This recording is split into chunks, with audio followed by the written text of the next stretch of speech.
नमस्कार बंधुगण। एई घटना घटिला जेतेबेले मो स्वामी घरे नथिले। तांकर जणे बंधुंकर विवाह होइथिला। मते एकाकी सेई विवाह को जीवाकू पड़िला। मोर स्वामी सांगमानक सहित मिसी डेरी रातिरे घरकू आसंती। राति सारा बाहरे रही तांको बंधु मानक सहित समय काटंती। मोर नाम प्रिया। मु जणे विवाहिता महिला। मो स्वामी व्यवसाय करंती। व्यवसाय पई बाहरकू जीवा आसिबा करंती। थरे तांको 2 दिन बाहरकू जीवाकू पड़िला। सेही दिन आमको विवाह निमंत्रण कार्ड मिलिला। किंतु मो स्वामी कहले मु बाहर अछि, मु जाई परिबि नाही, मते तो विवाह को जीवाकू पड़िबो, मु विवाह को जाई परिबि नाही। तापरे से कहले तुमे विवाह को जीवा उचित। से मते सखाळे कहिथिले। मते संध्यारे विवाह को जीवाकू पड़िला। मु संध्यारे प्रस्तुत हेली। मु सेही राति 7टा बेले विवाह रे पहुंचिली। मु गोटे नील रंगर साड़ी एवं कला ब्लाउज पिंधि ब्लाउज साड़ी को मैच करी नेकलेस पिंधिले। एहा आगरे गभीर थिला, तेणु मो अंटा बड़ थिला। एमिति दृश्यमान हेउथिला जे मु एक कोणरे ठिया होई रहउथिली। तथापि लोकमाने आसीबा मु जीवा समय मो आडू चाहि रहउथिले। किंतु मु सेही लोकमानंग ऊपर रागी नथिली, बरम सेमाने मते एही भली देखिबा पसंद करूछंती।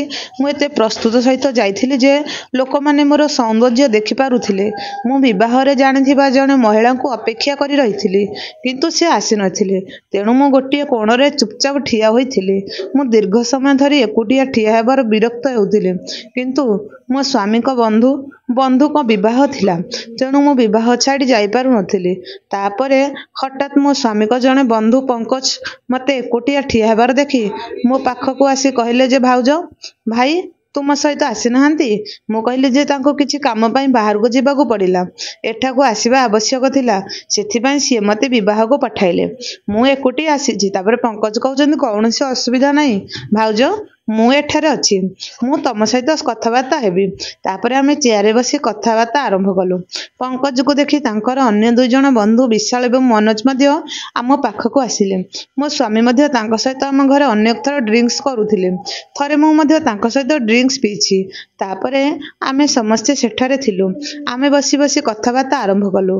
तापरे आमे विवाह भोजी विषय रे अधिक चिंता न करी आमे निज मध्यरे कथबार्ता आरंभ करिथिलु। कथबार्ता बेले पंकज कहउछन्ती बंधु आमे एठारे कौनसी मजा न करिबा भल जे आमे अन्यत्र जाई उपभोग करिबा। आसंतु आमर गोटे निज पार्टी बनैबा। विशाल कहउछन्ती। तापरे पंकज कहले भाउज मध्य एठारे विरक्त हेउछन्ती, आमे घर को जीवा, आमे सब मिसी उपभोग करिबा। सेते बेले राति 9टा बाजिलाणी। तापरे समस्ते सेठारु आम घर को जीवा को स्थिर कले। आम घरे गोटे योजना प्रस्तुत कली। मु तांक सहित कार रे बसिथिली। विशाल आगरे बसिथिले। से गाड़ी चलाउथिले, किंतु तांको आखि मते बारंबार चाहुथिला। मु एही विषय रे जानिथिली। घरे मध्य मते बारंबार चाहि रहउथिले। पंकज एवं मनोज विवाह भोजी छाड़ी आम घर को चली आस्थिले। से मध्य मो मुह को बारंबार चाहि रहंती। आमे आम घर को आसिलु। से भीतर को आसी हॉल रे बसिले। मु समस्तंग पई बोतल आनिथिली। रोसे घरु ग्लास एवं पानी विशाल जिद धरी 3 जण पई 3टी ग्लास आनिथिले। विशाल कहले तुमे पीबो नाही? मु मना कली। पंकज कहले ना भाउज, तुम एकुटिया बसिबाकू पसंद करिवो नाही, तुमको आम सहित पीबाकू मध्य पड़िबो। तापरे 3 जण जिद धरिबाकू लागिले एवं तापरे विशाल मध्य मो पई गोटे ग्लास आनिथिले। समस्तंग पई एक पैक तयारी कले। आमे 4 जण कथा होथुलु। पीबा समय रे 3 जण मते बारंबार देखुथिले। मु मध्य मजा करिबा पई मनोभाव रे थिली, किंतु मु आरंभ करिबाकू चाहु नथिली। जेतेबेले आमे 2टी पैक पीथिलु, समस्ते हल्का हल्का अनुभव कले। मु वर्तमान उपभोग करिबाकू लागिले। मु उत्साहित होई गली। ठीक से समय रे विशाल कहले भाउज किछि हल्का संगीत बजंतु। मु उठी गली। म्यूजिक सिस्टम ऑन कली एवं किछि समय पर तृतीय भाग मध्य समाप्त हैला। वर्तमान आम आखि पुणी थरे देखुथिली, कारण यह समस्तଙ୍କ मनरे चलीथिला, किंतु केही कहिबाकू समर्थन नथिले। जो माने मो सहित राति रे मो घर को आसीथिले समस्ते मजा मस्ती रे बुड़ी रहिथिले। 8 मिनिट पर विशाल ठिया हेले। मते संगीत रे नाचिबा आरंभ कले। मनोज एवं पंकज मध्य ताको समर्थन करिबाकू लागिले। ମୁଁ 3 ଜଣ ସହିତ ଖୁସିରେ ନାଚୁଥିଲି। ନାଚିବା ପରେ ସେହି ଲୋକଙ୍କ ମନକୁ କ'ଣ ଆସିଲା ମୁଁ ଜାଣେ ନାହିଁ। ସେମାନେ ମୋତେ ସେମାନଙ୍କ ସହିତ ଯିବାକୁ କହିବାକୁ ଲାଗିଲେ।